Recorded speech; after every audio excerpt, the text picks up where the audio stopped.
Rob. That's a very nice welcome. Thanks, everybody. I think you're a surprise. You didn't know he was here, right?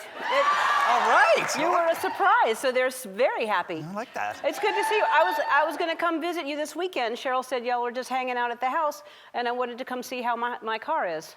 So, yeah, Ellen can sell anything to anybody. That's not true. It is. It's very true.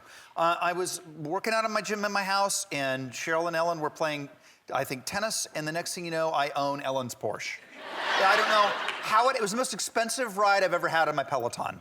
Yeah, well, you wouldn't get off the Peloton. Cheryl really wanted to buy the car, and anyway, but yeah. But can I tell you something? I am obsessed with it. It's a great car. Yeah, and I drive it like it's meant to be. Cheryl drives it like it's like, you know, don't kill yourself, honey. And I'm like, it's a Porsche. Let's go. Yeah.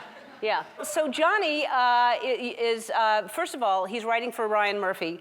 And remind me again what he went to college for? This is my son, John Owen. He graduated with straight A's at Stanford. Got in because he was the earliest intern in Eli Broad's stem cell laboratory. Got out and decided he wanted to be in Hollywood, and I wanted to kill myself. Yeah. But he's working. He's not like, you know, he's working for Ryan Murphy. He's writing. He's a very smart kid, and he's doing great. And Matthew Lowe, my oldest, just passed the bar, the California bar. I mean, that's fantastic. It's one of the hardest tests in the world, and he's carrying on a good legacy because my dad's an attorney, and I only play them on television. That's right. Well, but you play them well. Thank you so much. All right, so Johnny is backstage because his boys, you know, basically always comment on your Instagram posts. They troll me, I think, as the kids call it. Yes, they do. They troll you. So Johnny, hi, Johnny. Johnny is backstage right now, and so he's going to watch this entire interview and comment as we go. It's going to be brutal. So, yeah. Mm-hmm. All right, so let's just talk about, first of all, let's start with this, Johnny. This will be a good one. People's Sexiest Man Alive issue. You are in here for Sexy at Every Age. Yeah. See, I think the at every age thing is kind of a backhanded compliment. Well, it's a compliment. It doesn't matter. It means you're sexy at every... But you could have been like, what's happening? He's writing. In my 50s. Thanks, Johnny. I know how old I am. Okay. You don't need to... You should be... Oh, ask how many times I've... You know. He's been on the cover. You haven't been on the cover, and it's not for lack of examples why you should be. Let's show some examples of what somebody should have seen to put him on the cover. I've never been Sexiest that. Man Alive. Never. Yeah. Never. There's that. There's that. Never have I been. Never. There's always been somebody sexier. Right. And I'm very angry about it. Yeah. Gee, I think the only reason I've not been Sexiest Man Alive, I've spent a lot of time thinking about it. It can only...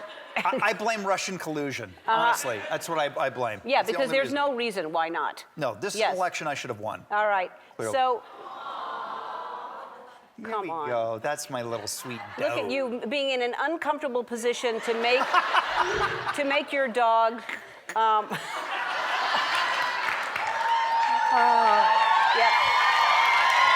Killing me. Johnny, that's only encouraging them to do that. Yeah. All right, let's show. There's a picture of you with a giant. Is this a turtle or a tortoise? What's the? It's a tortoise. This is one of the. This is at the Galapagos Islands. How old is that thing? They do not know, but it's probably 150 years. Yeah. How old? They live like 200 years old. They honestly don't truly know how old they can live to be, but that is obviously a big boy right there. That is incredible. Uh-oh.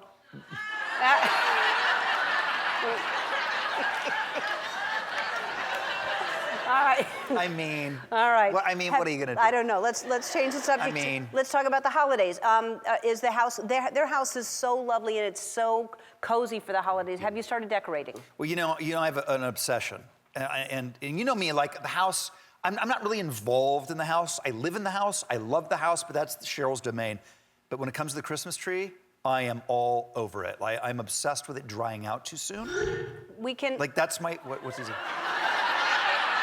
No, but he's right about this. Like, I have like a phobia about like the pine needles that get all brittle and fall, and then it's gonna But be there's things you flammable. can put like 7-Up in the water. You can get sugar. Thank you. You know my trick. It's half 7-Up, half water. Yes. And I am obsessed with this. This is like all I care about during the holidays. So do you time it out? Did you buy the tree already, or are you waiting to closer to Christmas? You gotta wait till you can't do it now because it will dry out no matter how much 7-Up and water you put in because it. of the heat in the house and That's everything. right, exactly. Right. And then are you the kind of person who, do you get rid of the tree like the day after Christmas, or do you leave it up all through January? Cheryl and I don't disagree on much, but we disagree on that. I'd like to have a little afterglow.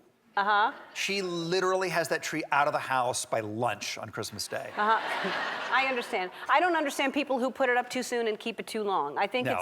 it's you know, there's a good It time. says a lot about you. I think how you handle your Christmas tree says a lot about you. I Is really that do. what does it say about me?